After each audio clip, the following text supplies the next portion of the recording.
দেখুন বন্ধুরা, আজকে জল খাবারের জন্য নিয়েছি এই যে হাত রুটি ঘরে তৈরি করেছি। আর এটা নিয়েছি টমেটোর আলু কড়াইশুঁটি তরকারি, এটা বেঁচে গেছিল কালকের। এটা নিয়েছি এই যে একটু পেঁয়াজ নিয়েছি, আর নিয়েছি এটা সোয়াবিন আলুর কষা। এইটা তৈরি করেছি আজকে সকালে জল খাবার। এইটা নিয়ে আজকে সকালে ব্রেকফাস্ট।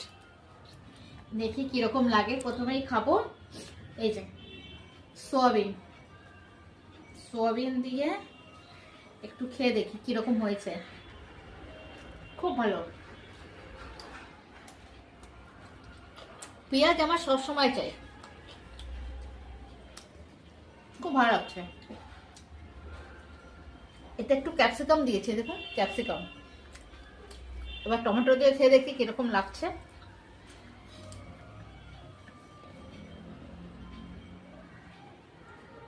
খুব ভালো, রুটি দিয়েও ভালো লাগছে।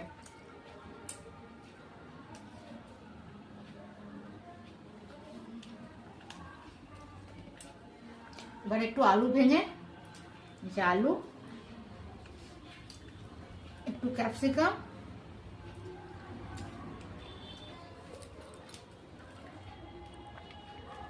আলু আর ক্যাপসিকাম দিয়ে খেয়ে দেখি। ক্যাপসিকাম না, সরি, সোয়াবিন। খুব ভালো লাগছে। তাই বন্ধুরা, আজকের ব্রেকফাস্ট এটা।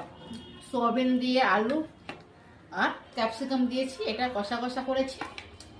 আর টমেটোর আলু কড়াইশুঁটি, এটা কালকের ছিল, এটা নিয়েছি। এইটাই আজকে ব্রেকফাস্ট। আর নিয়েছি সঙ্গে পেঁয়াজ। কেমন আপনাদের আমার ব্রেকফাস্টটা লাগলো কমেন্টে জানাবেন। আজকের মতো এই পর্যন্ত।